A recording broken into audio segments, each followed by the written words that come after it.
Salut, mesdames, mesdemoiselles et messieurs. Vous avez probablement appris, comme tout le monde d'ailleurs, avec stupéfaction, le rapport d'investigation du Consortium international des journalistes d'investigation, ICIJ, qui a révélé entre autres la détention pendant près de 20 ans d'une société offshore aux îles Vierges britanniques par le dictateur congolais Denis Sassou Nguesso. Société enregistrée le 28 août 1998, soit un an seulement après son coup d'État militaire.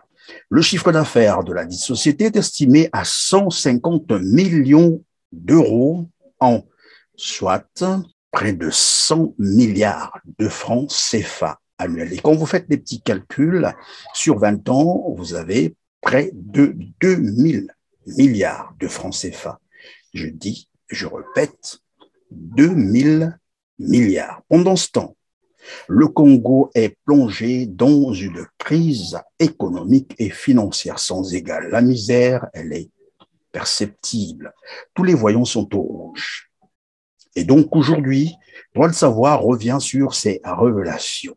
Pour en parler avec moi sur ce plateau, monsieur Didier Moini-Ivolo, porte-parole du Congrès pour la Renaissance du Congo, le CRC. Il y aura également monsieur Georges Goba, vice-recteur du Collège Études et Perspectives du CRC, et monsieur Alphonse Maboussou, consultant en expertise pétrolière et minière.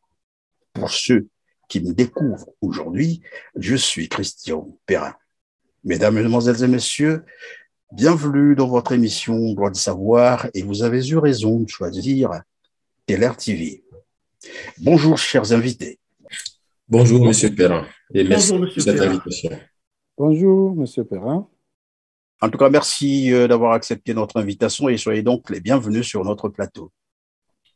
Merci. Alors, Monsieur Moini-Ivolo, je vais commencer par vous. Vous êtes porte-parole du Congrès pour la Renaissance du Congo. Vous avez aussi suivi, comme tous les Congolais d'ailleurs, la révélation faite par le Consortium international des journalistes d'investigation sur ce que Denis Sassou Nguesso posséderait une société offshore aux îles Vierges britanniques, dont le chiffre d'affaires, je venais de le rappeler, est de 150 millions d'euros par année.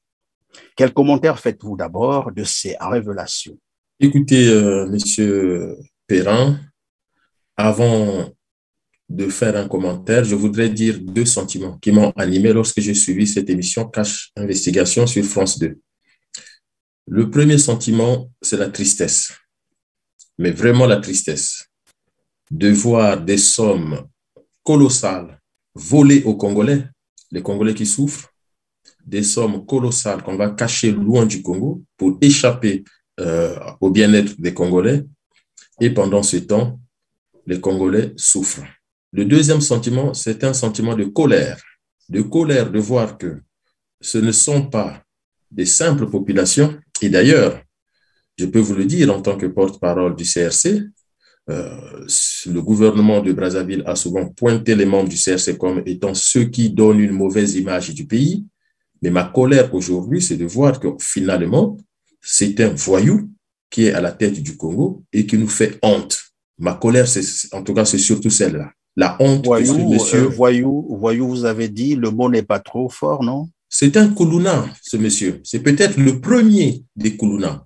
Les deux Congos réunis, on vient d'avoir la preuve que si nous avons le chef de Koulouna, eh ben, il habite à Brazzaville, au bord du fleuve Congo, et il se nomme Denis Sassou Nguesso. Parce qu'il n'y a pas de qualificatif pour désigner ce monsieur, sinon qu'un Koulouna. Parce qu'un président de la République ne se comporte pas comme ça. Quand le peuple souffre, on ne joue pas comme ça avec l'argent de la République. Et donc, vous disiez votre commentaire sur ces révélations.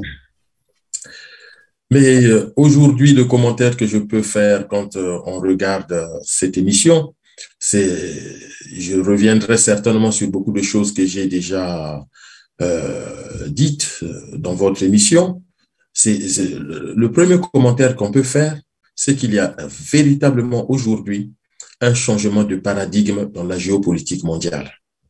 Parce qu'aujourd'hui, avec cette émission, nous venons d'avoir la preuve, si certains doutaient encore à Brazzaville, que ça fait des années, et je le dis depuis le pouvoir de François Hollande, la France ne soutient plus ce dictateur.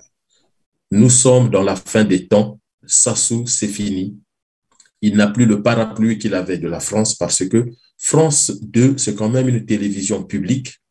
À tout moment, le gouvernement français, le pouvoir français, les hommes d'affaires, toute la puissance française pouvait intervenir pour empêcher cette émission. Or, rien n'a été fait. Et cette émission a été menée, a été produite, a été visualisée avec toute la liberté démocratique qui nous laisse croire qu'aujourd'hui, si les Congolais se soulèvent contre le pouvoir de Sassou Nguesso, qui appauvrit, qui laisse les enfants sans scolarité, la liste est longue, eh bien, Sassou ne bénéficiera jamais de l'appui de la France. Au contraire, si les militaires français interviennent, ce sera pour l'arrêter et le livrer à la justice internationale. Et ils le savent. La preuve, le jour où l'émission passe à la télé, on coupe l'électricité au Congo.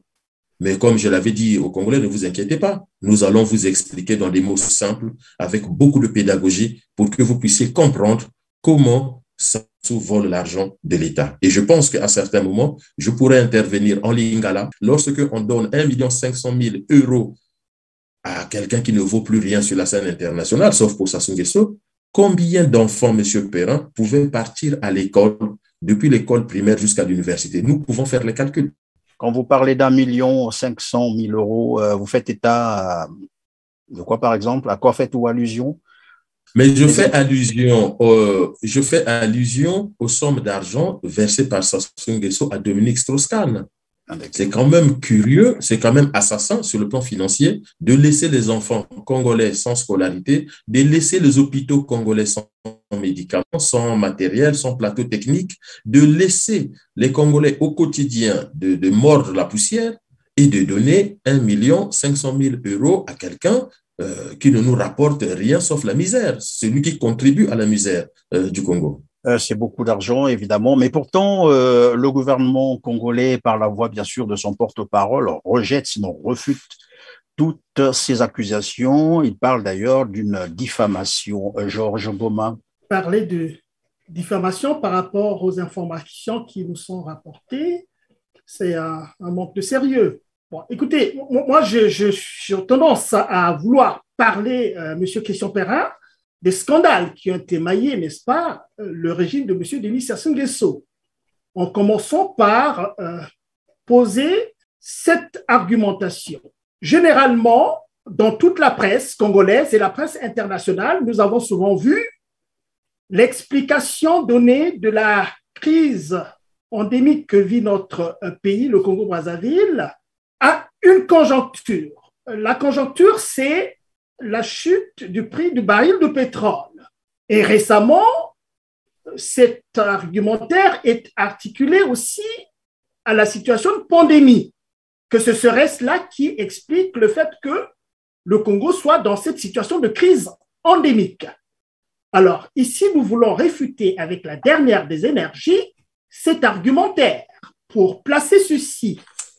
La situation de crise au Congo-Brazzaville est due, n'est-ce pas, à la mauvaise gouvernance. Cette mauvaise gouvernance est politique d'ailleurs, d'abord, parce que, évidemment, ce sont les décisions politiques qui orientent, n'est-ce pas, l'usage qu'on fait de l'argent. Et aussi, donc, sur le plan purement économique, on voit très bien comment est-ce que l'argent, les fonds publics sont spoliés. Donc, voilà les raisons fondamentales qui expliquent l'état de crise endémique que nous vivons aujourd'hui. Quand j'ai dit cela, je voudrais ajouter que le Congo-Brazzaville, avec M. Denis Sassou Nguesso au pouvoir, c'est quand même plus de 40 ans. On a tendance à l'oublier. Hein? On a tendance à penser que M. Denis Sassou Nguesso gouverne le Congo depuis la guerre 97. Non, les Congolais doivent savoir. Et nous avons besoin de rappeler cela. Parce que les jeunes qui sont nés pendant la guerre de M. Denis Sassou Nguesso, c'est des personnes adultes maintenant. Mais il faut dire à ces jeunes-là que M. Denis Sassou Nguesso est au pouvoir depuis 1979 et qu'au début des années 80, le Congo-Brazzaville a eu son premier boom pétrolier. Le premier boom pétrolier qui a doté au pays des sommes incommensurables avec l'ambition de M. Denis Sassou Nguesso qui nous criait que l'autosuffisance alimentaire d'ici l'an 2000. Et nous avons dépassé l'an 2000 depuis 20 ans maintenant. le Congo continue à exporter des denrées alimentaires du Rwanda, le petit Rwanda qui a vécu des situations difficiles, et ailleurs. Donc ça, quand même, c'est des choses qu'il faudra savoir pour bien comprendre la responsabilité intégrale de la spoliation des biens publics au Congo-Brazzaville, et notamment les deniers publics. Georges, je crois Oui. que je vais revenir vers toi pour ce qui est, enfin, des différents scandales qui ont Oui. été mis à la place publique par les médias internationaux. Mais je vais repartir d'abord vers Monsieur Moini Volo pour comprendre, parce que c'est aussi pour l'intérêt de nos téléspectateurs, c'est quoi exactement une société offshore? Quels sont les mécanismes? Comment cela fonctionne? Je vais essayer, Monsieur Perrin, de faire simple. Une société écran, ce qui donne le terme anglais de société offshore, donc symbolise une société déjà sur le plan de la fiscalité qui se trouve en dehors de la juridiction concernée par la fiscalité. C'est-à-dire une société en mer, si on prend le terme offshore, ça suppose que c'est en mer. Or, tout ce qui se passe au large, généralement, on pourrait imaginer les eaux internationales, donc échappe à une juridiction qui aurait dû bénéficier de la fiscalité générée par les bénéfices d'une entreprise. Donc, pour être concret, dans le cas qui nous intéresse de Denis Sassou Nguesso, donc Denis Sassou Nguesso dès 1998, à peine il est arrivé au pouvoir, il crée une société en dehors du Congo, alors qu'il aurait pu créer une société au Congo pour employer les Congolais et leur verser un salaire pour améliorer le bien-être. Donc, il crée une société dans les îles Vierges britanniques. En réalité, cette société, il n'y a personne. Cette société ne salarie personne, sauf peut-être Dominique Strauss-Kahn qu'on va rétribuer, mais sinon, il y a peut-être une bonne dame qui répond au téléphone et cette société, on va donc déclarer tous les bénéfices dans cette société et donc, c'est comme ça que des mannes d'argent, d'énormes quantités d'argent vont échapper aux bénéfices d'un État, dans le cas d'espèce du Congo. Donc, quand nous entendons parler de société offshore, c'est-à-dire cette société n'est pas au Congo. Cette société est à l'étranger et généralement dans un pays avec un taux de fiscalité très, très, très réduit. Et le but de cette société, c'est de proposer ce qu'on appelle l'évasion fiscale. Alors, attention, ce que peut-être Cash Investigation n'a pas expliqué, c'est que dans le cas des dignitaires européens, il s'agit de l'évasion fiscale parce que c'est l'argent généré par les bénéfices de leurs entreprises ou de leur rémunération dans le cas des conférences et autres. On a vu Dominique Strauss-Kahn, ça fait plus de 6 millions d'euros qui échappent au fisc français. Mais dans le cas de Denis Sassou Nguesso, attention, c'est plus criminel encore parce que l'argent que Sassou Nguesso utilise dans les paradis fiscaux, mais Sassou Nguesso comme son fils, Christelle Sassou Nguesso et les autres cités par les Panama Papers ou par les Paradise Papers, il s'agit de l'argent du Congo, c'est-à-dire l'argent de l'exploitation des mines, l'argent de l'exploitation du bois, l'argent de l'exploitation pétrolière. Il ne s'agit pas des bénéfices générés par les entreprises de ces gens-là. Je ne sais pas si je me fais comprendre. Donc là, c'est encore plus grave. C'est-à-dire que le Congo est un État qui commerce avec les autres États et l'argent de ce commerce termine dans des paradis fiscaux et non pas au trésor de Brazzaville. Et l'argent de ce commerce sert à payer des criminels puisque Dominique Strauss-Kahn est dans le cadre de la criminalité financière. Donc, il faut que les Congolais fassent la différence quand on parle des paradis fiscaux, des sociétés offshore. Pour les Occidentaux, il s'agit surtout de cacher des bénéfices générés par les entreprises, mais dans le cas d'espèces des États africains, notamment des hommes d'État africains, les présidents, les ministres et autres, il s'agit purement de l'argent du pays qui devrait servir à la gestion, au développement économique, au financement de la scolarité, au financement de la santé. Et c'est pour cela que nous sommes un pays dans un État catastrophique. On se rend compte que c'est quand même beaucoup de milliards, des milliers de milliards qui échappent au Congo et essentiellement, ces sociétés sont un peu, je crois, basées dans l'exploitation pétrolière. Alors, Alphonse, toi qui es consultant en expertise pétrolière et minière, est-ce que tu peux nous parler un peu de ce système finalement nébuleux? Comment fonctionnent les sociétés congolaises qui exploitent le pétrole au Congo? Avant tout propos, permettez-moi d'annoncer une mauvaise nouvelle aux Congolais. J'espère qu'ils ne vont pas tomber de nu. Le prix du baril flambe. il est à 82,54 $ aujourd'hui. Ceci sous-entend que le pouvoir de Brazzaville peut avoir des facilités de crédit, l'argent appelant l'argent. Voyez-vous? Donc, on ne peut plus nous dire que le prix du baril est tombé, la pandémie nous empêche de faire ceci, cela. Le baril se comporte très bien sur la place internationale aujourd'hui. Donc, on reviendra toujours sur le legs quand nous parlons du pétrole congolais. Le legs, c'est quoi? C'est le contrat de partage de production si durement acquis par l'unique président élu démocratiquement au Congo. On ne le dira jamais assez. Le professeur Pascal Lissouba, paix à son âme, qui a donc laissé un legs aux Congolais et qui se retrouve entre les mains d'un cartel de mafieux. Voyez-vous?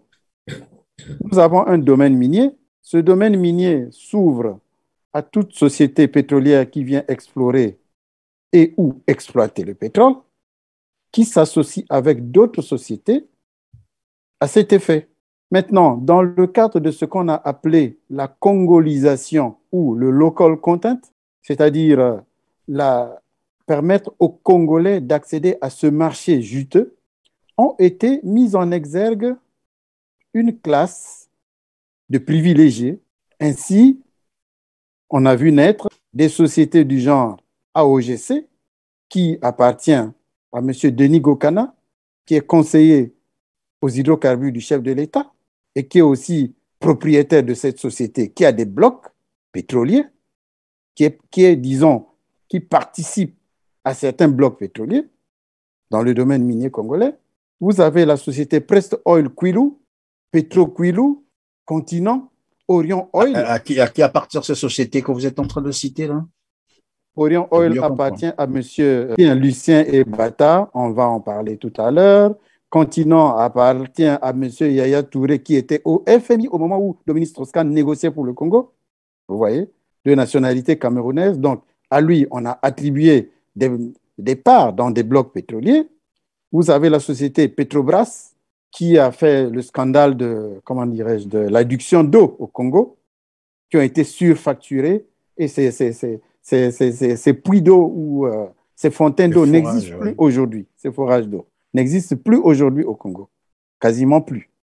Voyez-vous? Vous avez la société Petroleum, qui appartient aux grands frères, notamment Maurice Guesso. Vous avez la société Petro Kwilu, qui appartient à Madame. À Madame Antoinette Sassou Nguesso. Oui. Vous avez la société Ifouret. Vous avez Pepa Oil, qui aujourd'hui, se limite encore au niveau de l'exploration, mais il va rentrer dans l'exploitation bientôt. Donc, vous comprenez que, n'oublions pas aussi qu'il y a Perenco. Perenco qui a accepté tout ce que Total a refusé comme montage financier à faire avec les dignitaires pour dilapider l'argent des Congolais. Et Perenco s'en est servi et ils ont récupéré PNGF, le permis qu'on appelle PNGF, Pointe-Noire Grand Fonds. Voilà, le permis Pointe-Noire Grand Fonds que Total a cédé parce qu'on lui a obligé de travailler, de s'associer avec AOGC et les autres. Et vous verrez que toutes ces sociétés que je viens de citer s'y sont déployées. Donc, ils sont tous membres ils font partie prenante de ce bloc qu'on appelle PNGF. Ils sont dans Marine 7, ils sont dans pas mal d'autres blocs encore. Voilà. Ce qui fait que l'argent du Congo se retrouve en fait entre les mains de ces dignitaires qui se le partagent a posteriori avec le chef du cartel. Hein. Vous comprenez de qui je parle. Voilà. Quelque part, dans les paradis. C'est beaucoup mieux d'être précis. Vous parlez de qui exactement, le chef du cartel? Le chef du cartel, c'est son excellence, hein, bien sûr. Vous savez de qui je parle. Alors, donc, oui, Didier, quelque chose à compléter là-dessus? Parce qu'évidemment, on se rend compte que, et c'est comme l'ont bien dit, hein, les journalistes cachent l'investigation, que finalement, Denis Sassou Nguesso et son clan ont fait main basse sur le pétrole congolais. Lorsqu'on entend Alphonse, il y a de quoi crier au scandale. Mais les mots me manquent quand j'entends tout ce que mon collègue vient de dire. En réalité, si nous faisons simple, Si réellement toutes ces entreprises étaient gérées pour le bien-être des Congolais, combien d'emplois créés? Or, ce qui est dommage, c'est que c'est un système mis en place pour piller le Congo. Souvenez-vous, Monsieur Perrin, lorsque vous m'avez invité la dernière fois, qu'est-ce que je vous ai dit? Ça pouvait sembler étonner les Congolais. J'ai dit Sassou Nguesso est revenu en 97, c'était pour massacrer le Congo et les Congolais. Et ça n'a pas attendu. Cash Investigation démontre que dès son arrivée, il arrive déjà avec un programme de détruire le Congo, parce que ce que fait Sassou Nguesso, on appelle ça la corruption politique. Et la corruption politique, il n'y a rien de mieux, demandez les spécialistes, il n'y a rien de mieux que pour détruire un État que de mettre en place à la tête de l'État quelqu'un qui pratique la corruption politique. Et puis quand on regarde l'émission, regardez comment il est habillé, comme un véritable gangster texan. On n'a pas affaire à un président de la République. Et d'ailleurs, même le descriptif que le journaliste français fait de la photo sortie par un haut dignitaire qui me semble être quelqu'un qui doit être soit membre du CRC ou qui doit être proche du CRC. Et ça aussi, ça a été quand même, ça démontre que même au cœur du pouvoir, je ne suis pas le seul à être choqué, Monsieur Perrin. Nous ne sommes pas les seuls à être choqués. Déjà, l'émission démontre que même au cœur du pouvoir, les gens sont choqués, les gens sont tétanisés, les gens sont médusés de voir le comportement de Denis Sassou Nguesso. C'est ce qui fait que même au plus profond de son cercle intime, il y en a qui informent la presse internationale pour dire « Trouvez des solutions pour arrêter ce monsieur, il est dangereux pour son peuple, il est dangereux pour son pays. » Et c'est le message, le seul message que les Congolais doivent comprendre par cette émission, c'est que Denis Sassou Nguesso est dangereux pour le Congo, il est dangereux pour les Congolais. Alors, par tous les mécanismes, le CRC ne cessera de répéter, seule une révolution peut changer les choses au Congo. Il n'y a pas 36 000 solutions. On voit des montages bidons de certains partis politiques qui ont boudé l'élection présidentielle au nom du fichier électoral qui n'était pas bon, au nom de la mauvaise gouvernance électorale et qui aujourd'hui veulent participer à l'élection législative ou je ne sais pas quel type d'élection. Il est où le sérieux face à la misère des Congolais? Il n'y a pas d'autre solution que de frapper fort, et frapper fort, c'est bouter ce pouvoir dehors par le biais d'une révolution. Alors, Georges avait quelque chose à ajouter. Oui, Georges. Je voudrais en très peu de mots rajouter quand même quelque chose parce que moi, je suis très soucieux de l'histoire.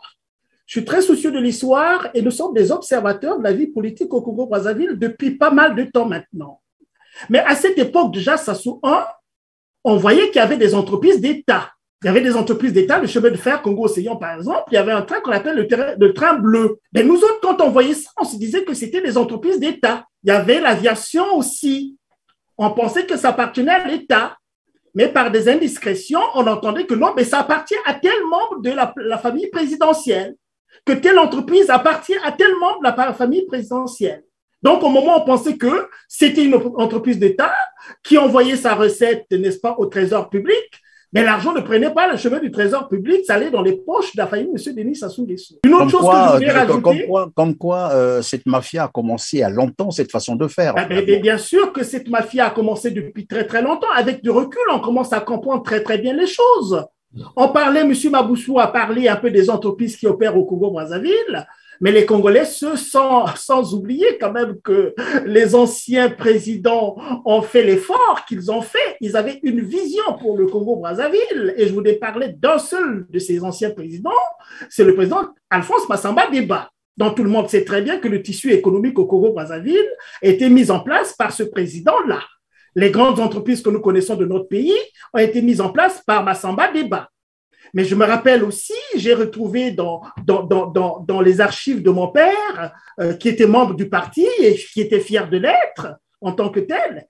Et dans ses agendas, j'ai lu qu'en 79, le colonel, à cette époque, le colonel Denis Sassou Nguesso avait présidé au cinéma Vogue un symposium sur les entreprises d'État. Ce qui veut dire que jusqu'à ce moment-là, il y avait encore des entreprises d'État qui généraient une plus-value pour le trésor public. Mais depuis les années 80 jusqu'à aujourd'hui, où sont passées ces entreprises d'État? Ces entreprises d'État ont été démantelées pièce par M. Denis Sassou Nguesso qui, en même temps, on ne parlait pas seulement des entreprises d'État, mais on parlait aussi de son corollaire le plus en vue, en amont, qui est l'éducation. devant une chaîne de télévision à une question qui lui a été posée à M. Denis Sassou Nguesso, les images existent, il a dit clairement par lui-même que le Congo à une époque a atteint plus que 100% de scolarisation, mais nous avons décidé de tout détruire. Nous avons décidé de tout détruire. Ce n'est pas une personne qui parle pour M. Denis Sassou Nguesso, c'est M. Denis Sassou Nguesso qui parle devant la presse internationale qu'au Congo-Brazzaville, nous avons tué l'éducation. Quand même, les Congolais doivent prendre la mesure de ce que ces personnes-là disent eux-mêmes. On n'invente rien. On n'invente rien. On n'invente rien, évidemment, ça corrobore avec ce que disait tout à l'heure Didier Moni-Volo, que finalement, Denis Sassou Nguesso est revenu au pouvoir pour venger contre les Congolais, c'est bien cela. Mais alors, je vais un peu comprendre avec Didier, quel impact finalement, puisqu'on a parlé quand même, c'est de l'évasion fiscale, c'est beaucoup d'argent, c'est des milliers de milliards qui échappent au Congo-Brazzaville. Quel impact ou quelles conséquences ce genre de montage peuvent avoir sur le plan économique ou financier au Congo-Brazzaville, mais aussi au cas où Denis Sassou Nguesso, par exemple, partait de là, parce que de toute façon, la chose la plus sûre pour un homme, c'est que chacun de nous s'en ira un jour. Si jamais il s'en allait, quelles seront les conséquences de ce genre d'actes posés aujourd'hui? Alors, les conséquences sont énormes et puis les conséquences sont connues. Mon ami Goma disait tout à l'heure qu'il a le sens de l'histoire, mais regardons en arrière. Où sont les sommes d'argent placées par certains chefs d'État comme Mobutu Sese Seko, qui n'a pas eu cette vie de Sese Seko puisqu'il n'est plus de ce monde. Où est passé l'argent d'Omar Bongo Ondimba, de Sani Abacha, et on peut en citer comme ça des dizaines et des dizaines de chefs d'État.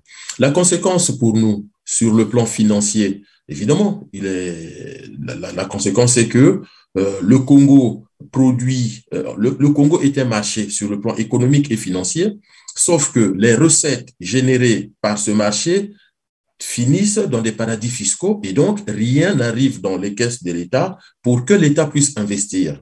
Parce que la fonction principale de l'État, c'est de s'occuper de tous les Congolais. L'État se distingue du marché parce que le marché, c'est l'espace où on vient défendre les intérêts particuliers, ce qui est tout à fait normal. Quand un capitaliste investit, il emploie des salariés, tout ce qu'il attend, c'est d'avoir un bénéfice. Or, l'État, son rôle, c'est de mettre en place une fiscalité, de mettre en place des revenus, en tout cas d'aller chercher des revenus pour s'occuper de tout le monde. Mais dès lors que l'État lui-même, alors pas l'État lui-même, mais les représentants de l'État, en premier lieu le président de la République, met en place ce système, ça veut dire qu'il empêche que l'argent arrive au trésor de Brazzaville. Un exemple simple dans Cash Investigation, qu'est-ce qu'on apprend? Dominique Strauss-Kahn conseille Denis Sassou Nguesso. En réalité, les factures de ce service doivent arriver au trésor public pour que le trésor public s'acquitte des factures sur les conseils donnés au président. Or, on apprend que c'est une société qui vient... La société Orient Oil. Exactement, la société... Donc, alors, qu'est-ce qui se passe? Est-ce que Denis Sassou Nguesso, c'est le directeur de Orient Oil pour que son conseiller soit payé par son entreprise alors qu'il est président du Congo? Donc, toutes les factures concernant ce monsieur doivent être payées, en tout cas doivent être acquittées par le trésor de Brazzaville. Donc, déjà, sur le plan économique et financier, c'est la pauvreté. La pauvreté des Congolais, c'est la conséquence du comportement de Sassou et de tout le système financier qu'il a mis en place. Donc, on n'aura jamais l'argent pour, en tout cas, je ne dis même pas développer, mais pour apporter aux Congolais le minimum syndical. Et puis, votre deuxième question, deuxième conséquence, si Sassou venait à disparaître ou tout simplement à quitter le pouvoir, c'est la perte de ces sommes. Sachez-le, M. Perrin, ça sera très, très, très difficile. On peut même dire que c'est impossible pour nous, Congolais, aujourd'hui, de récupérer ces sommes d'argent parce que, de toute façon, si je prends l'exemple aujourd'hui du Nigeria sous Sani Abacha, l'argent placé en Suisse, qu'est-ce qu'on a dit aux Nigérians? Vous faites une démocratie, nous viendrons évaluer et nous verrons si on peut vous rendre cet argent. Donc, si je peux juste vous dire quelques chiffres, dans les Panama Papers et dans les Paradise Papers, on apprend que 6 dignitaires congolais ont 5 000 milliards de francs CFA. Et on nous cite qui? Rodolphe Adada. Mais j'aimerais bien que M. Maboussou, qui connaît bien les entreprises au Congo, nous dise il est patron de quelle entreprise. On nous parle de Christelle Sassou Nguesso. Il est ambassadeur du Congo en France. Mais je ne savais pas qu'être ambassadeur pouvait nous rapporter des milliards. Mais finalement, pourquoi il est le seul ambassadeur à être milliardaire? C'est curieux. Et les autres ambassadeurs, qu'est-ce qu'ils font de leur argent? Donc, on nous parle de Christelle Sassou Nguesso. Il est petit-fils. Parce qu'il faut aussi, revenant dans le sens de l'histoire, il faut rappeler quand même que Adada, Sassou Nguesso, tous ces gens, c'est parmi les premiers Congolais qui vont travailler. Donc, leurs parents sont soit agriculteurs, chasseurs, pêcheurs, cueilleurs. Sassou Nguesso, Rodolphe Adada ne sont pas les héritiers des hommes d'affaires, je ne sais pas de quelle époque, puisque lorsqu'ils sont nés, nous sommes sous la colonisation. Donc, le grand-père de Christelle Denis Sassou Nguesso était pêcheur, le père de Denis Sassou Nguesso était pêcheur-chasseur. Et comment il fait pour devenir milliardaire? D'où vient cet argent?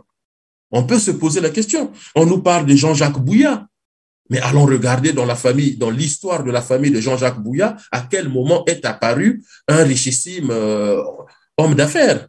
On nous parle de Bruno Itoa, de Gilbert Ondongo et de Lucien Ebata qui se promènent en France avec des liasses et des liasses d'argent qui sont saisis par la douane française. Au lieu que cet argent serve à s'occuper des Congolais, voilà que cet argent vient servir la France qui l'interpelle à l'aéroport du Bourget.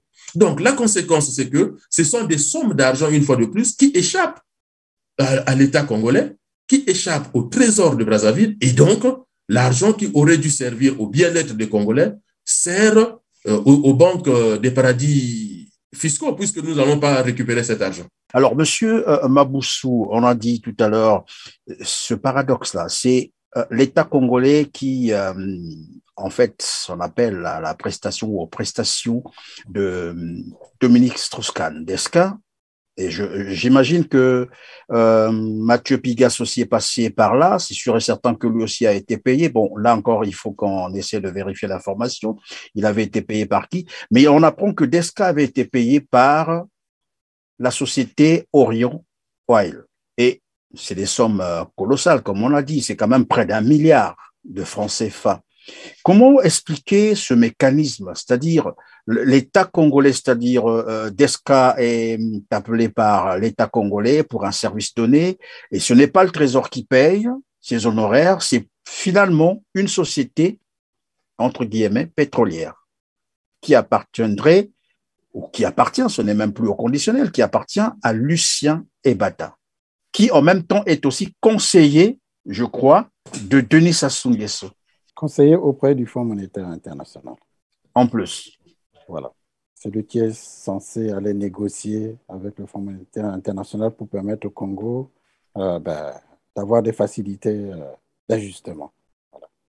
Donc, la petite Suisse promise se retrouve entre les mains d'un cartel de mafieux qui transporte des malles d'argent dans des jets privés.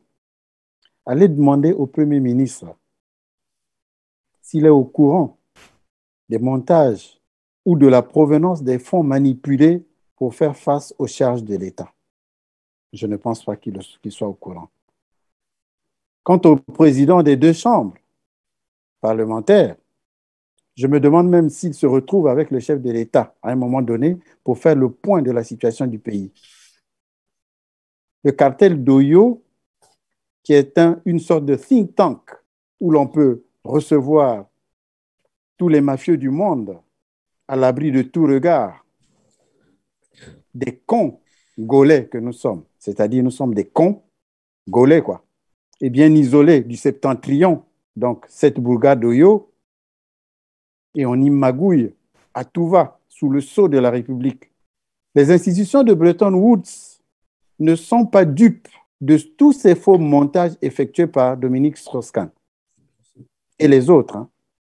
Les dirigeants du monde savent que le Congo de M. l'Empereur est un État voyou.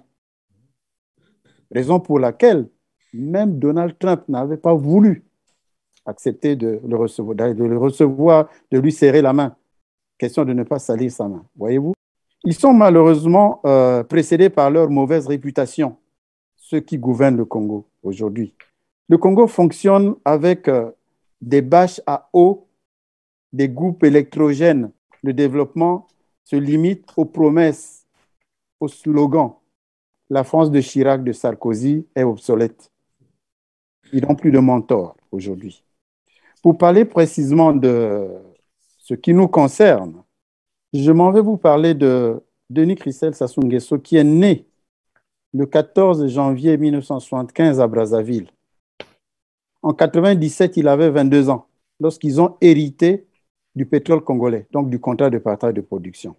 Un deuxième, c'est Karl Ngakala, le fils du père, qui est né, lui, en 1974. Il avait 23 ans en 1997, lorsqu'ils ont hérité du pétrole congolais. Un troisième, Cédric Okiorina, le gardien des réseaux de Kiki au trading. Entre 2010 et 2012, la société Gunvor, qui est aussi trader, du milliardaire suédois Torkvich qui s'est associé avec Genamad Timchenko, qui est l'ami de Poutine, avait engrangé des revenus d'environ 2,2 milliards sur 22 cargos que le Congo avait mis à leur disposition, avec pour intermédiaire Maxime Ganzion et Cédric Okiorina dont je venais de parler. Voyez-vous? En plus de cela, vous avez Willy Etoka qui, lui, il avait au moins un travail avant qu'il ne commence à travailler à devenir riche. Il était pompiste dans une station d'essence. Et finalement, vous avez M. Lucien Ebata, qui est né, lui, le 12 mars 1969 à Olombo. Je retiens qu'en 2004, il a obtenu un master en droit des affaires à Montréal. Et la même année, donc en 2004, il va créer ce qu'on appelle la société Orion. Au moment où il créait la société Orion au Congo, la SNPC aussi créait ce qu'on appelle la COTRAD, c'est-à-dire une filiale de la SNPC chargée de vendre le brut congolais sur la place de Londres, de Singapour, de Genève et de Houston aux États-Unis. Voilà les 4 places mondiales où on vend le brut. Donc, en 1997, lorsqu'ils ont hérité du pétrole congolais, ce jeune homme avait 28 ans. Comme venait de le dire mon collègue Didier tout à l'heure, ce ne sont pas des héritiers. Ils sont nombreux, les Congolais, qui ont les masters, mais qui, malheureusement, ne sont pas nés du bon côté pour pouvoir exercer et leur permettre aussi de sortir la tête de l'eau. Qu'est-ce qu'on constate? Nous avons des masters qui sont chauffeurs de bus, qui vendent le foufou au marché, pendant que M. Ebata, il se pavane. Revenons aux faits, si vous pouvez me le permettre. Je vous en prie, oui. Qu'est-ce qui justifie la présence des traders dans ce circuit-là, alors qu'on a normalement la SNPC qui devait s'occuper de la part du Congo? Et lorsqu'on voit les sociétés Orion et bien d'autres sociétés que vous venez de nous citer, que viennent faire les traders dans ce circuit? Mais Orion en est un, d'ailleurs, parce qu'il est parti from scratch, c'est-à-dire de zéro, de rien. Okay? Et il a forgé son expérience sur le brut congolais. Maintenant, la vente du pétrole sur la place internationale n'est pas aussi aisée que ça. Mais le Congo, comme il utilise des subterfuges pour trouver des facilités de mise à disposition donc, de son brut à qui veut, donc aux différentes raffineries du monde, les traders viennent frapper à la porte du Congo. Parce que le pétrole congolais se vend vite. Les commissions jouant le jeu au milieu. Vous voyez? Chacun percevant en fait sa part de commission fait que tout le monde veut vendre le pétrole congolais. Surtout qu'après coup, la technique utilisée par les gouvernants du Congo consiste à quoi? Écoutez, est-ce que vous pouvez me prêter déjà les parts de l'argent pour la production qui va arriver, les cargaisons que je vais vous livrer dans 2 semaines, dans 1 mois, dans 3 mois? C'est l'objet de la dette des traders que nous avons aujourd'hui, qui est évaluée à plus ou moins 1 100 milliards de CFA. Donc, une dette que les Congolais n'ont jamais profité, ils n'ont jamais profité de cela. C'est-à-dire que on a donné de l'argent au pouvoir. Le pouvoir a promis donc rétrocéder cet argent sous forme de cargaison de barils. Entre-temps, le prix du baril a chuté. Donc, au lieu de donner 10 cargaisons, il va en donner 100. Heureusement pour lui aujourd'hui, le baril est à 86 $. Donc, il peut maintenant rattraper mais il faut se baser sur les parts qui reviennent au Congo. Ils ne sont pas bêtes. Voilà pourquoi ils ont créé les IFOURET, les AOGC et les autres qui, eux, engrangent 22% de la part de production du Congo, ok, en dehors de ce que la société nationale qu'est la SNPC est censée récupérer, qui a été évalué à plus ou moins 11 millions de barils, comme je vous l'ai dit en 2018. Donc les autres sociétés viennent s'ajouter, oui, et ils se rétrocèdent les prébendes à l'extérieur du Congo, dans les paradis fiscaux. Est-ce que vous comprenez? Tout à fait. Parce qu'on a facilité l'accès à ces sociétés bidons dans les blocs pétroliers pour dilapider l'argent, en fait. Parce que ces sociétés ne participent jamais, quasiment jamais, à l'effort d'exploration. J'apporte ma part, tu apportes ta part, on explore, on exploite et on se partage le bénéfice. Au détriment des Congolais qui, aujourd'hui... Ils ont pris une loi à l'Assemblée nationale qu'ils ont appelée la congolisation de l'activité pétrolière ou le local content, le contenu local. Mais qu'est-ce qu'ils ont fait de ça? Mais ils se sont taillés les contrats sur mesure pour eux-mêmes et leurs familles. Sont-ils allés un temps soit peu à l'université Marie-Ngouabi chercher ne serait-ce que les majors pour leur donner la chance de travailler? Ils sont chauffeurs de bus, ils vendent de foufou sur la place dans les marchés. Alors, puisque nous parlons aussi d'Orion, merci Alphonse, puisque nous parlons aussi de Orion Oil, alors je vais me tourner vers Georges Goma.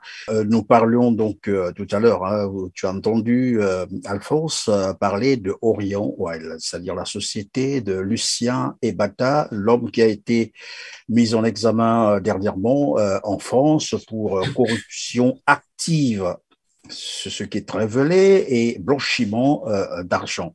Mais nous savons qu'il n'est pas seul. Avant lui, il y a eu le fils de Denis Sassou Nguesso, Denis Christian Sassou Nguesso, qui avait été aussi mis en examen, toujours pour les mêmes motifs, blanchiment d'argent, corruption active, ainsi de suite.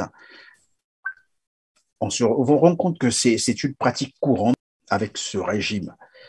Quel commentaire peux-tu faire de ce genre d'activité, de ce genre de comportement affiché par les officiels congolais? Après avoir entendu ce qu'on a entendu par mes collègues du plateau, bon, je vais rajouter ceci. Je pense que le rapport à l'argent, c'est un certain rapport à l'argent, un certain rapport négatif, bien évidemment, à l'argent, est une marque de dépose de toutes les législatures de M. Denis Sassou Nguesso. J'avais évoqué entre-temps le président Alphonse Massamba Déba. Je voudrais encore réévoquer ce grand personnage de l'histoire du Congo. Il y avait une certaine orthodoxie financière. J'enlève certaines. Il y avait une orthodoxie financière. Tout le monde sait très bien qu'autour de Massamba Déba, les gens qui allaient en mission, par exemple, revenaient et allaient reverser l'argent qui restait au trésor public. Donc, le trésor public était quand même un espace sacré, si je peux m'exprimer ainsi. On ne venait pas nettoyer ses pieds au paillasson du trésor public. C'était un espace où il y avait un contrôle qui était là, et aussi au niveau quand même aussi de l'éthique.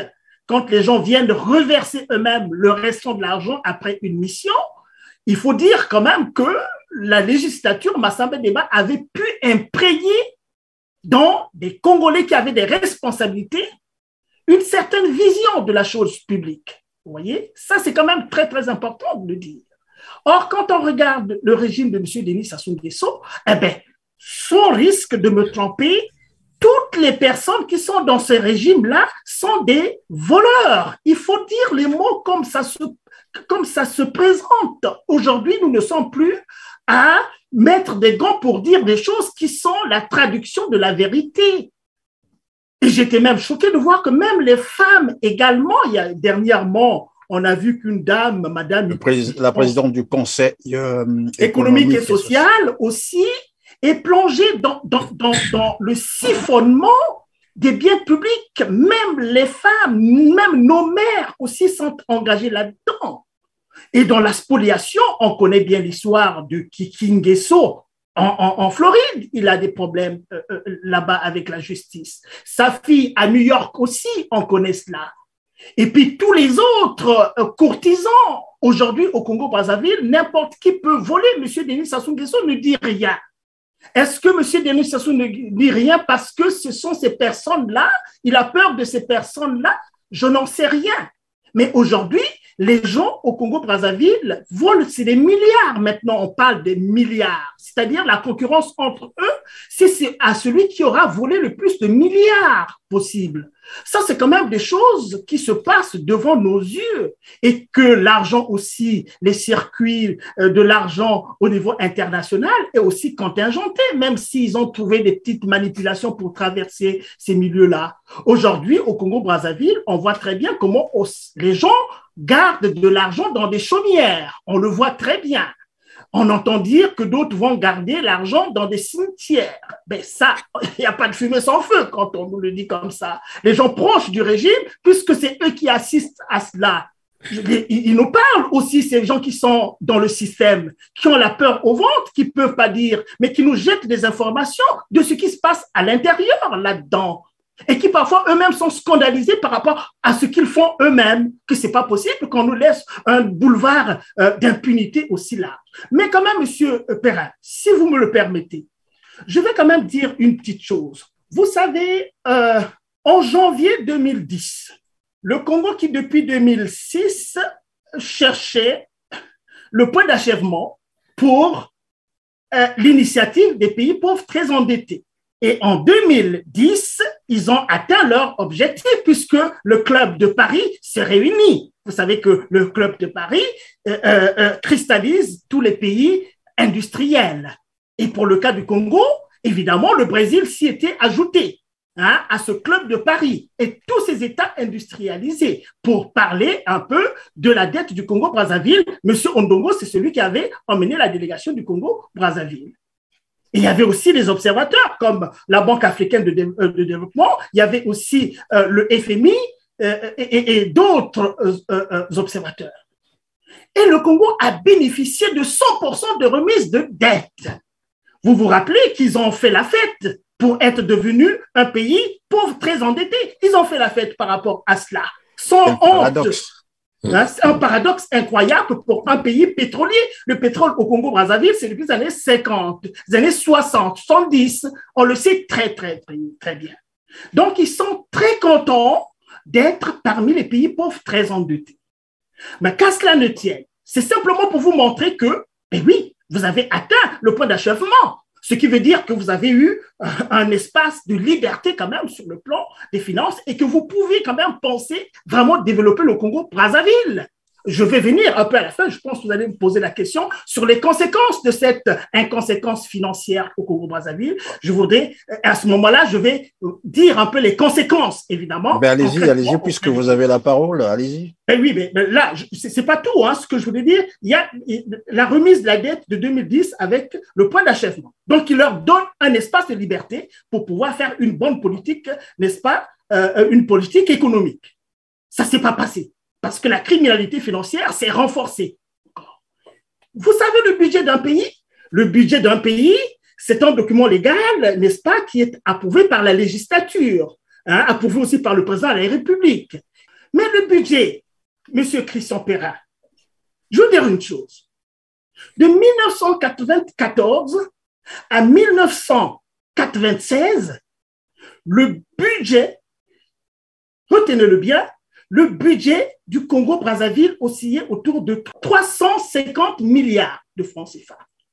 À partir de 2005 à 2008, écoutez-moi très bien, de 2005 à 2008, ce budget est passé entre 1200 et 1400 milliards de francs CFA. Là, on est déjà au niveau des plus de 1000 milliards. Mais ce n'est pas tout, monsieur Christian Perrin. De 2010 à 2014, le budget est passé à 2800 milliards de francs CFA entre 2000 chiffre 2014, on a 4132 milliards de francs CFA. 4000 milliards de budget. Regardez un peu, 2014, 4132 milliards de francs CFA et par rapport à 1994 avec 321 milliards seulement. C'est déjà un espace incommensurable. Mais donc tout ça, quel impact sur le terrain? Oui, mais je vais terminer. Il faut que les Congolais le sachent quand même, qu'ils le sachent.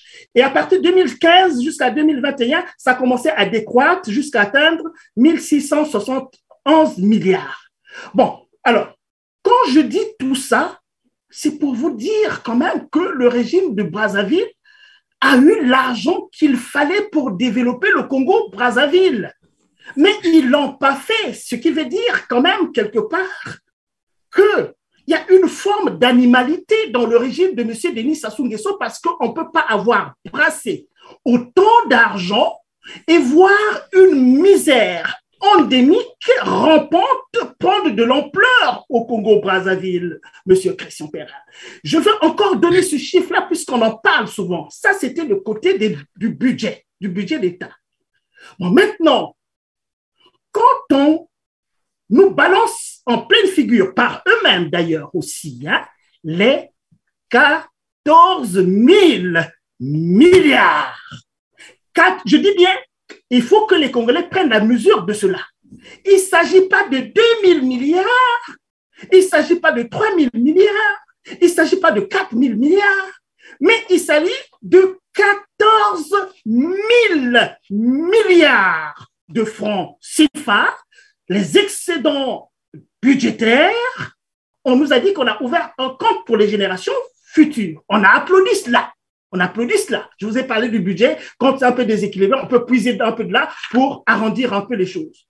Mais où sont passés les 14 000 milliards? On leur a posé des questions et vous voyez très bien que quand on leur pose des questions là-dessus, ils rougissent. Monsieur Denis Sassou Nguesso prend un mouchoir là. Je reprends le mien ici. Il prend un mouchoir pour s'essuyer. Monsieur Clément Mwamba prend un verre d'eau pour se mouiller les lèvres. On a vu ça, c'est des images qui existent devant tout le monde. Donc, vous voyez un peu à quel régime nous avons affaire et quand nous parlons d'une renaissance du Congo-Brazzaville, c'est parce que cet état de fait est insupportable quand les Congolais aujourd'hui sont dans un état de paupérisation très, très, très avancé. Je peux détailler secteur par secteur pour que les Congolais sachent un peu où est-ce que nous en sommes. C'est ça le problème. Les détails, allez-y. Les détails, commençons par la jeunesse. Commençons par la jeunesse, quand même. La jeunesse d'un pays est l'avenir de ce pays. Et que cette jeunesse a, par exemple, droit à une éducation digne de ce nom. Quel est l'état de la jeunesse au Congo-Brazzaville? Aujourd'hui, on nous parle des Koulouna. Mais les Koulouna, c'est ce groupuscule de bandits qui sont d'ailleurs une émanation du régime en place. Parce que les régimes en place, parfois, on va jusqu'à parler avec ces jeunes-là.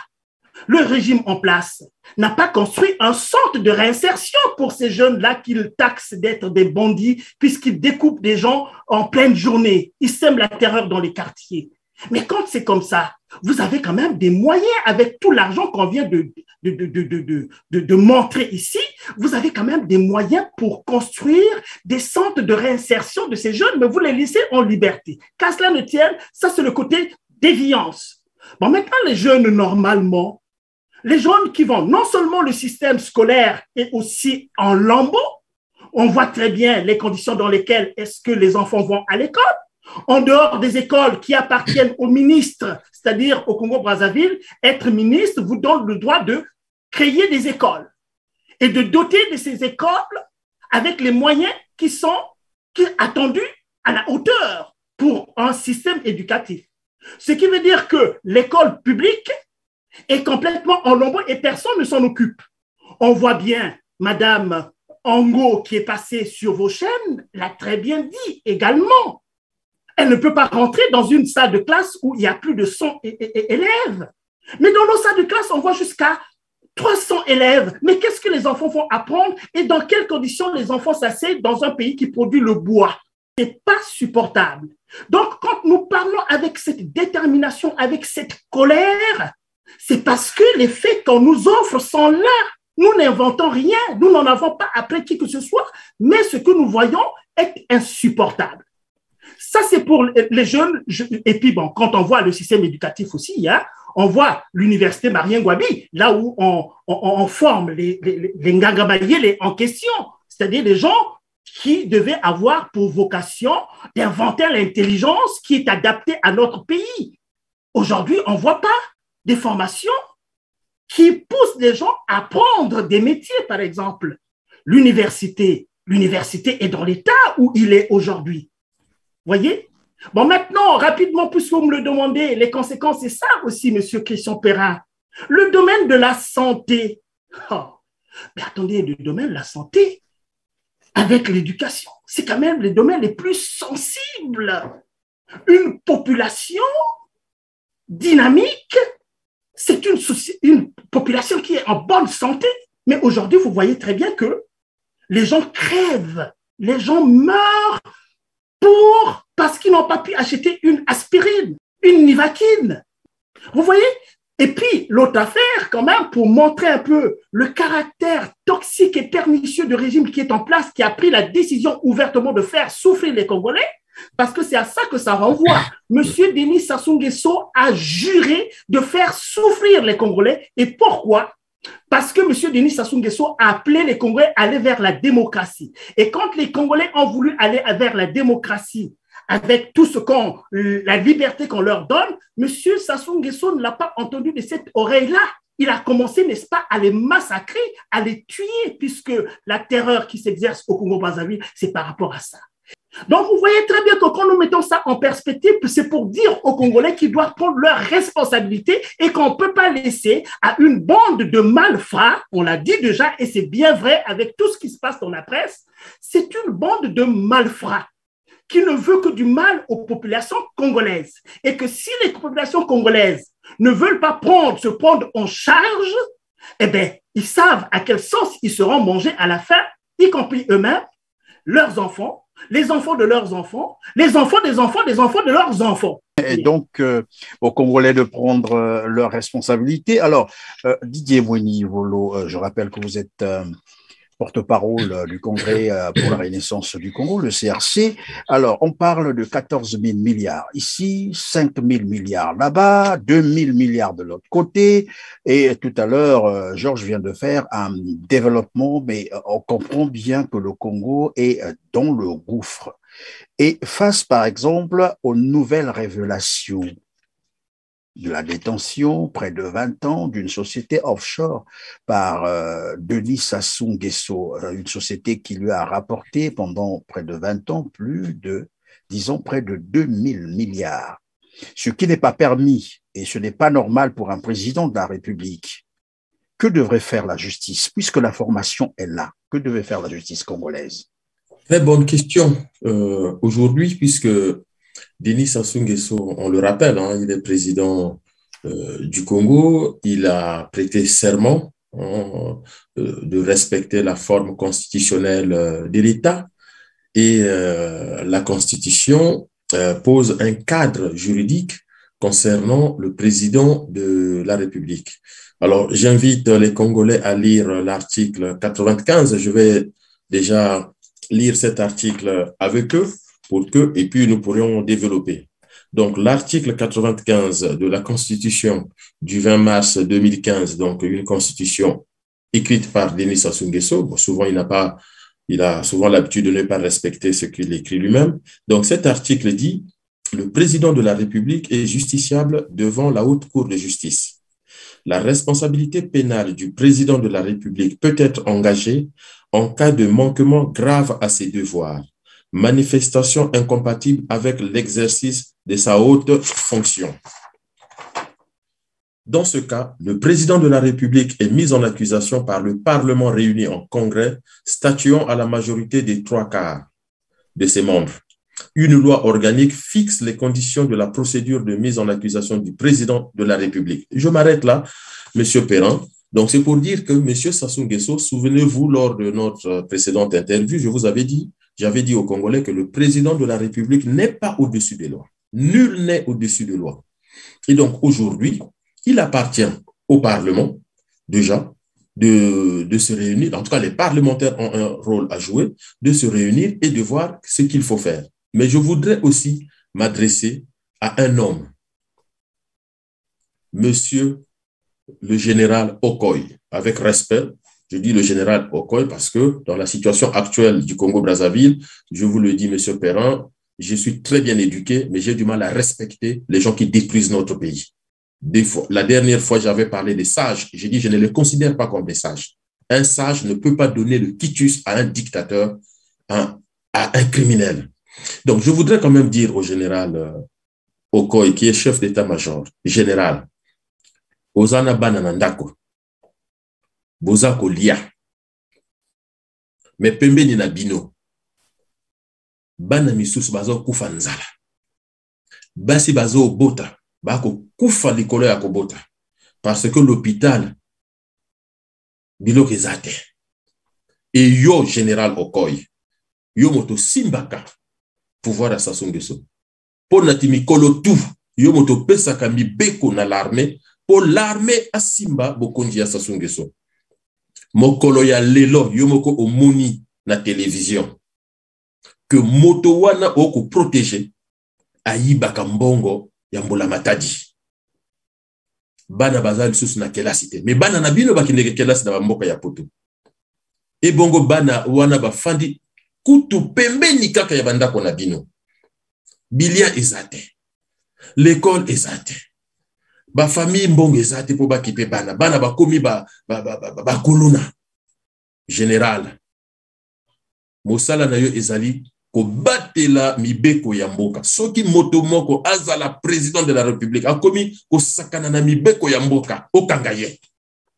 Wana nde mosala na yo. Pembeni na yo général. Ozana mwasi. Yo mama mwasi ya général. Tango boko lia na mesa.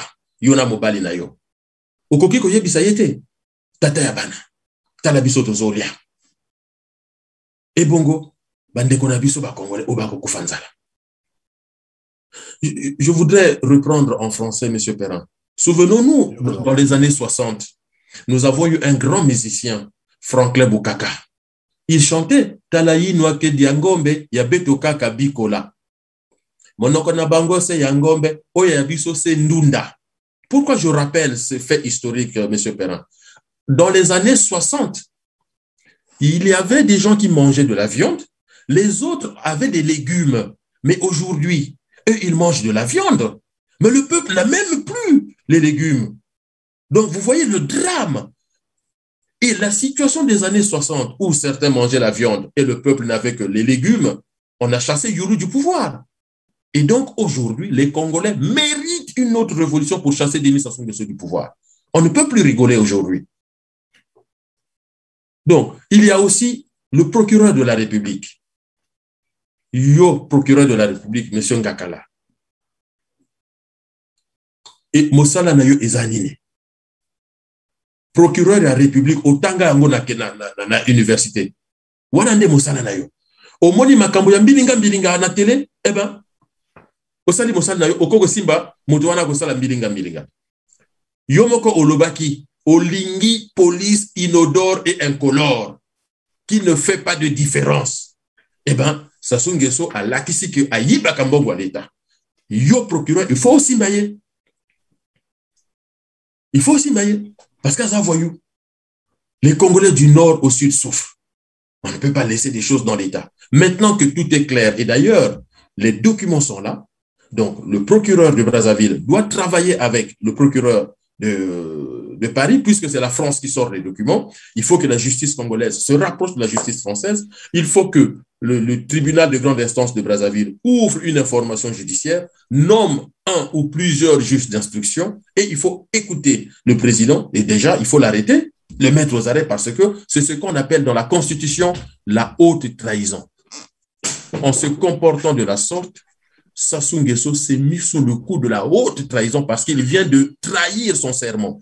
Reprenez le serment qu'il fait. Il s'engage à respecter la forme constitutionnelle de l'État. Il s'engage à utiliser les recettes de l'État pour le bien-être des Congolais. Or, aujourd'hui, on apprend qu'il utilise ces recettes-là pour son bien-être personnel. Et donc, il a trahi son serment. Il doit être mis aux arrêts pour que le Congo puisse avoir d'autres leaders politiques. Alors, en réaction aux révélations d'ailleurs des Pandora Papers, le gouvernement congolais a menacé poursuivre en justice tous les médias qui reprendront cette information. Sauf si au Congo, nous n'avons plus la liberté de presse. Hein. Donc, il y a la liberté de la presse. Reprendre un livre, est-ce que c'est se mettre sous le coup de la loi? Déjà, il faut que le gouvernement de Brazzaville nous explique quelle est la loi qui l'autorise de poursuivre quelqu'un qui répète une information donnée par une chaîne de télévision. Comment on appelle cette loi? On voit bien que c'est un gouvernement à la déroute, c'est le sauve-qui-peut en fait. Hein, ils sont D'ailleurs, nous avons des informations comme quoi certains ne dorment même plus à Brazzaville. Chaque nuit, ils vont dormir à Kinshasa parce qu'ils ne savent pas à quel moment le peuple congolais va se soulever. Donc, du coup, ils se prennent des marches de sécurité. Le matin, ils reviennent à Brazzaville, mais le soir, avec leur famille, ils vont dormir à Kinshasa. Donc, tout ça, c'est des menaces qu'on appelle des coups de paix dans l'eau parce qu'il n'y a pas une forme juridique qui donne à un gouvernement la possibilité de poursuivre un citoyen qui reprend une information donnée par une télévision. S'ils veulent poursuivre, ils peuvent poursuivre France 2, ils vont se retrouver au tribunal, mais nous connaissons la chanson, M. Perrin.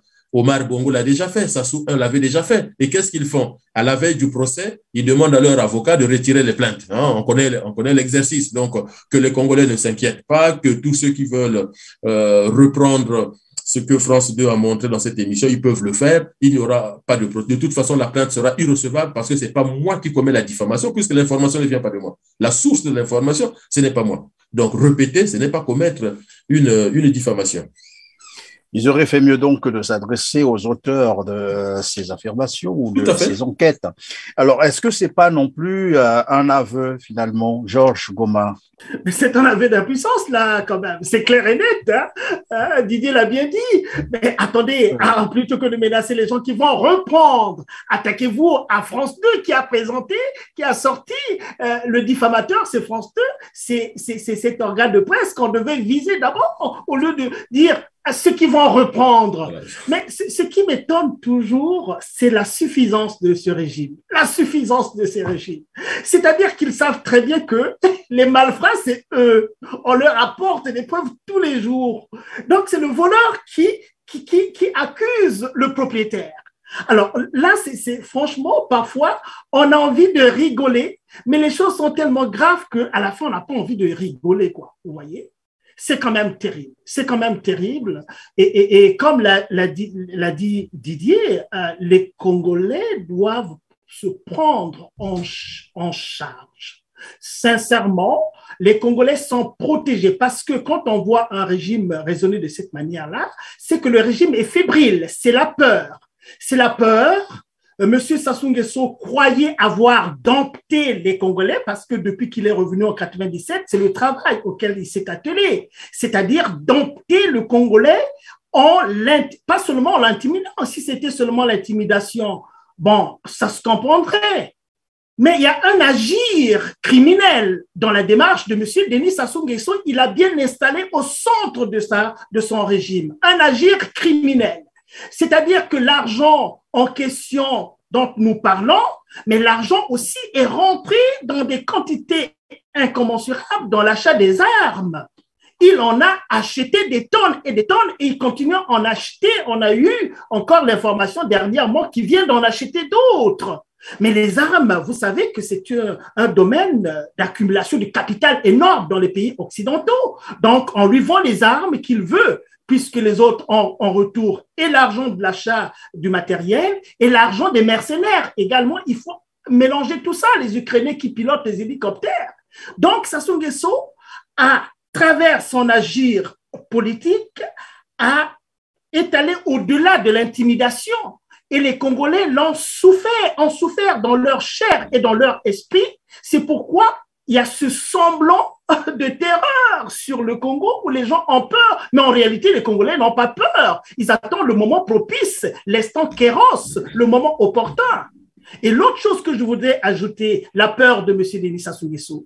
Quand il a pensé qu'il avait dominé les Congolais à l'intérieur du pays, il a voulu s'attaquer maintenant à l'étranger. Là où il a repoussé dans le moindre retranchement les Congolais en exil. Dans l'histoire du Congo, le Congo n'avait jamais vécu un phénomène d'exil tel que nous le vivons aujourd'hui. Les Congolais sont dispersés partout avec l'entrée, avec fracas de M. Denis Sassou Nguesso au Congo-Brazzaville en 1997 avec les armes et les ordres de Staline. Les Congolais sont dispersés partout. C'est un événement qu'on n'avait jamais vécu. Donc, M. Denis Sassou Nguesso avait aussi comme objectif de dompter l'international. Il a fait des choses. On a vu ce qu'il a fait. Il en a corrompu pas mal. On parle de Dominique Strauss-Kahn. Il n'est pas le seul. Quand on voit un peu les hommes politiques et les femmes politiques en France, on comprendra très bien que tout le monde a eu le bonheur d'aller à Oyo, en dehors de Noël, ma mère, à l'époque, qui s'était mis à distance un peu de ce personnage infréquentable. Donc, à ce niveau-là, en donnant des malles d'argent à des gens qui allaient lui chercher à Oyo, tout le monde, les Ségolènes royales sont passées par là, tout le monde est allé là-bas. Ils pensaient dompter l'international. On a vu aussi dans notre activisme de la diaspora, on nous a bousculés là aussi, pensons nous avoir. Mais M. Denis Sassou Nguesso constate aujourd'hui à ses dépens que finalement la tâche était beaucoup plus dure qu'il ne le pensait. Et maintenant, avec les révélations de France 2, c'est quand même un message qu'on donne à M. Denis Sassou Nguesso que maintenant ça suffit. Maintenant ça suffit. Il faut que tu sois raisonnable ou bien tant pis pour toi, comme on disait à un autre chef d'État, tant pis pour toi, si tu veux voir ton corps traîner dans Brazzaville, là c'était dans un autre pays, mais j'ai fait une transposition sur Brazzaville parce que ces gens-là, quand ils prennent la décision de te faire partir, te feront partir comme on a fait partir Kadhafi de l'autre côté. Kadhafi était dans... Qui pouvait s'attaquer à Kadhafi? Personne du tout. Mais ces mêmes personnes-là, l'Occident, quand il a décidé, Kadhafi est arrivé là où il est. Donc je pense quand même que et ce qui m'étonne encore, c'est le jusqu'au boutisme du régime en place. C'est-à-dire qu'ils sont tellement conscients de ce qu'ils ont posé comme acte, c'est-à-dire que la peur qu'ils ont domine la perspective qu'ils peuvent pourtant prendre encore des temps de se raviser. C'est-à-dire, un peu comme dans un processus de sublimation, réinvestir des mauvaises choses dans des bonnes choses, penser que non, mais on va peut-être rendre des comptes. Mais c'est quand même moins que perdre la vie dans telle ou telle circonstance. Mais les Congolais sont des compréhensifs, c'est-à-dire qu'avec tout ce qu'ils ont vécu là, si on leur propose un deal correct, mais les Congolais sont capables de pardonner.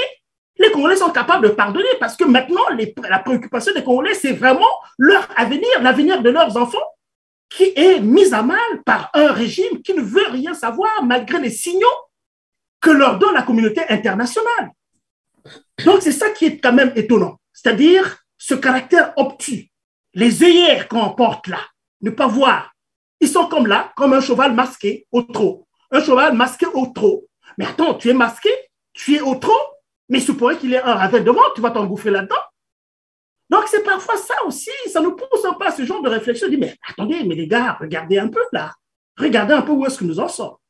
Regardez un peu où est-ce que nous en sommes. Alors, on va donc boucler notre émission par cette dernière question, bien sûr, qui sera aussi le mot de la fin. Lorsqu'on entend les journalistes de Cache Investigation dire que Sassou Nguesso est une personnalité peu recommandable, quelle interprétation peut-on faire à cette affirmation. Chacun peut prendre la parole et ça sera le mot aussi de la fin. Vous avez quelques secondes chacun. Alors, si je peux me permettre, je voudrais quand même souligner la concomitance entre l'émission de France 2, donc Cache Investigation, et le sommet de la France-Afrique qui se tient à Montpellier et pour lequel aucun chef d'État africain n'a été invité. Donc, Emmanuel Macron a fait le choix de parler à la jeunesse, de parler à la société civile et au monde des affaires, une manière de dire, vous êtes une force. Vous êtes une force, n'ayez pas peur. Les chefs d'État que vous avez aujourd'hui sont des chefs d'État peu recommandables, surtout Denis Sassou Nguesso. Et donc, si vous voulez aller vers une révolution pour changer le système, le régime et mettre en place un système politique, un régime politique propre à la démocratie, aux droits de l'homme, au progrès social, eh bien, allez-y, moi, je suis là, je vous encourage. La France a fait sa part, à nous de faire le reste. La France ne viendra pas comme ça changer des choses comme ça se faisait dans les années 60 ou 70, mais les signaux aujourd'hui montrent que cette fameuse communauté internationale qu'on nous disait qui soutenait Sassou, non, elle ne soutient pas. Donc, la concomitance entre l'émission de France 2 et le sommet de la France-Afrique montre à suffisance que les choses tournent mal pour Denis Sassou Nguesso et qu'il doit prendre conscience et partir au lieu d'attendre la révolution, parce que c'est sûr que cette révolution va arriver. Ça, c'est très, très, très sûr. Après, si je dois dire un mot de la fin, c'est de répéter ce que j'ai déjà dit aux Congolais. N'ayez surtout pas peur. Je pense que ni l'armée, ni la police, moins encore la gendarmerie, en tout cas, tous ceux qui portent l'uniforme au Congo ne pourront agir dans le sens de Denis Sassou Nguesso. Seuls quelques aventuriers égarés vont risquer leur vie en voulant s'opposer au peuple lorsque le peuple va se soulever. Parce que nous, de notre côté, nous serons intraitables contre les assassins du peuple congolais. Et ça, je peux vous l'assurer. Nous serons intraitables. D'ailleurs, je peux déjà vous dire, nous continuons à cumuler toutes les vidéos des policiers, des militaires qui massacrent les gens. Ils sont identifiés et identifiables sur les vidéos. Le moment venu, ils devront tous répondre de leurs crimes, soit devant la justice congolaise, soit devant la justice internationale. Mais ça, je vous assure, nous serons intraitables avec les criminels du peuple congolais. Alors, Georges. Écoutez, oui. Sassou Nguesso, une personnalité peu recommandable. Ben oui, tout à fait. Mais moi, je voudrais quand même mettre l'accent un peu sur l'attitude de la communauté internationale vis-à-vis du Congo-Brazzaville. Bon, j'étais sur le point de dire aussi quand même que les gens doivent savoir que c'est un petit pays très peu peuplé, très, très riche et que nous en soyons là. Bon, moi, je voudrais surtout souligner ceci au niveau de là, parce que ce que nous sommes en train de faire, nous vivons quand même une période extraordinaire au niveau international. C'est-à-dire qu'il faut qu'on suscite quand même que même la législation au niveau international soit quand même bousculée, parce que c'est inconcevable de continuer à soutenir une personne qui tue son peuple, qui dans l'histoire du Congo, aucun chef d'État n'a fait ce qu'il a fait, apprendre des mercenaires, venir tuer son propre peuple. On ne va pas revenir là-dessus, tous les Congolais le savent, que Sassou Nguesso est le seul président au Congo qui a ramassé des militaires, des mercenaires à l'étranger pour venir faire la guerre à son propre peuple, qui a pendant 2 ans enfermé une région, la région du Poul, pour lui faire la guerre avec des armes de guerre. Ça, on l'a jamais vu. On l'a jamais vu. Donc, sur ça, nous demandons instamment à la communauté internationale de faciliter la saisie et la restitution des avoirs détournés au Congo-Brazzaville, si on peut au moins leur demander cela. Et que, bien sûr, si on est d'accord sur cela, on en parle de plus en plus sur les biens mal acquis. D'ailleurs, nous-mêmes aussi au Canada, les gens le savent très bien que nous avons la coalition des biens mal acquis où nous travaillons avec la GRC, la Gendarmerie royale du Canada, sur les biens mal acquis. Nous ne nous cachons pas, nous le disons. Et nous savons les dangers qu'il y a à manipuler ces choses-là. Mais quand on voit comment est-ce que notre population souffre, eh bien, on n'a pas peur de cela. Parce que vous savez, ce n'est pas nous qui avons peur de la mort. On n'a pas peur de la mort, mais on ne va pas donner non plus notre corps, que venez tuer notre corps, ça n'est pas possible. Donc, nous demandons de faciliter, évidemment, les biens mal acquis qui doivent être retrocédés aux Congolais qui sont spoliés. Mais de quelle manière? Mais en introduisant la démocratie, parce qu'on ne peut pas remettre l'argent à ceux qui l'ont volé. Il n'y aurait pas de sens. Vous voyez? Nous demandons aussi qu'on puisse durcir la répression à l'encontre de la criminalité économique et financière. On l'a suffisamment détalé. La criminalité économique et financière dans les circuits de la communauté internationale, ça aussi, tout le monde le sait de plus en plus. Donc, il faudrait quand même, au Canada, il y a eu la loi Magnitsky, la jurisprudence Magnitsky. C'est le Canada qui a pris un certain nombre de provisions juridiques pour cette criminalité qui venait de l'Union soviétique. Mais nous voulons que cette loi soit étendue aussi à d'autres pays, parce que ça fait jurisprudence.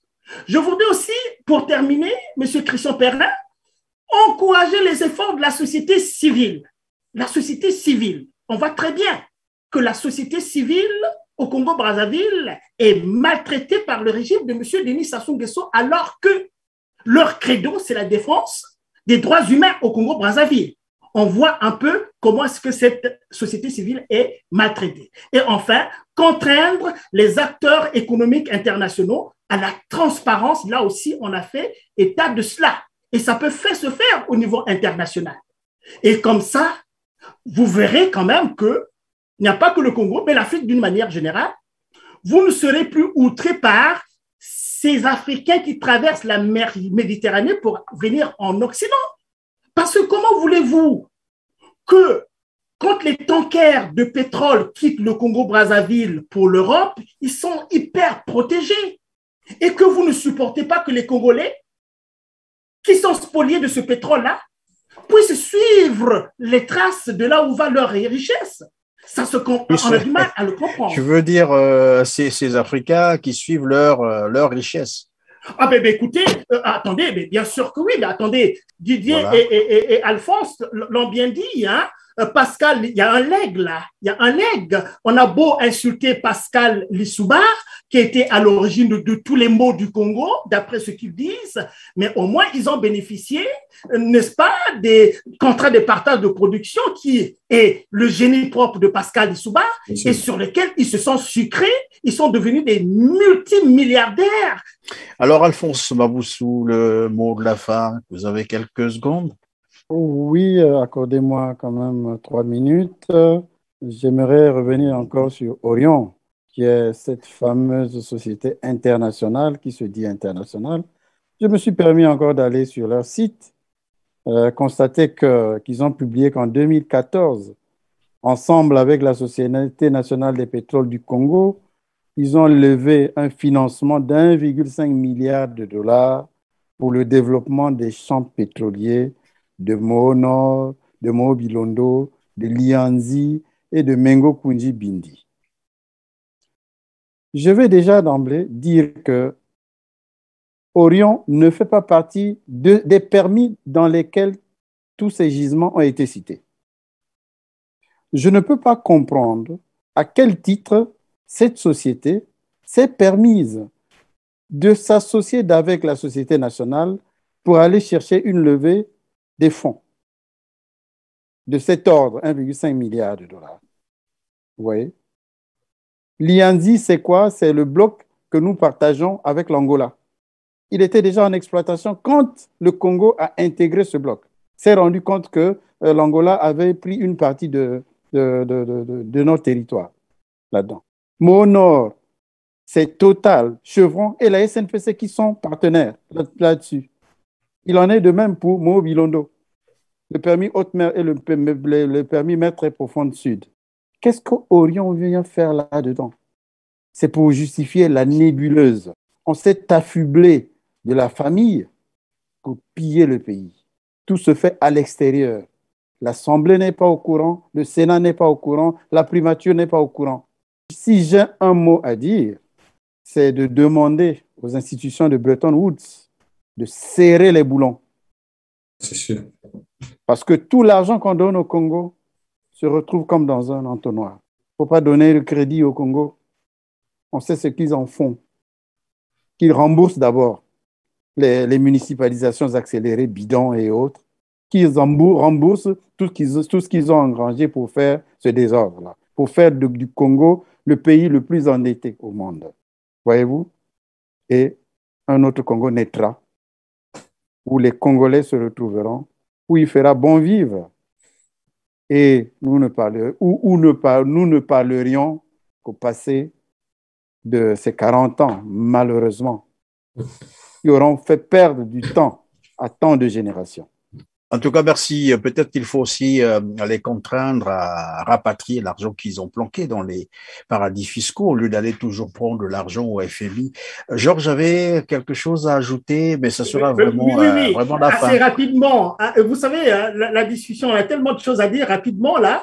Bon, je vais simplement évoquer, là, Alphonse vient de parler de la municipalisation accélérée. Parfois, on entend ces gens-là être contents de leur réalisation, qu'ils ont réalisé ça, ils ont réalisé ceci, cela. Mais écoutez, regardez un peu avec tout l'argent du Congo, c'est une occasion de voler l'argent, puisqu'il y a des fausses factures, il y a des surfacturations, et puis il laisse des éléphants blancs également. Donc ça, quand même, les Congolais doivent être très attentifs à le comprendre. Voilà ça, je voulais vraiment le signifier pour que les Congolais comprennent très, très bien. Eh bien voilà, c'est la fin de cette émission. Merci Monsieur Didier Mouni Ivolo. Je rappelle que vous êtes porte-parole du Congrès pour la Renaissance du Congo CRC. Merci Georges Goma, vice-recteur du Collège Études et Perspectives de CRC. Merci Monsieur Alphonse Maboussou, consultant en expertise pétrolière et minière. À vous, chers téléspectateurs, aussi, grand merci d'avoir été avec nous, mais n'oubliez pas de partager nos émissions, n'oubliez pas de liker et n'oubliez pas non plus de vous abonner pour ne pas rater un seul numéro de notre émission. Moi, je vous retrouve très prochainement, mais d'ici là, prenez soin de vos car chaque jour est une vie. Merci.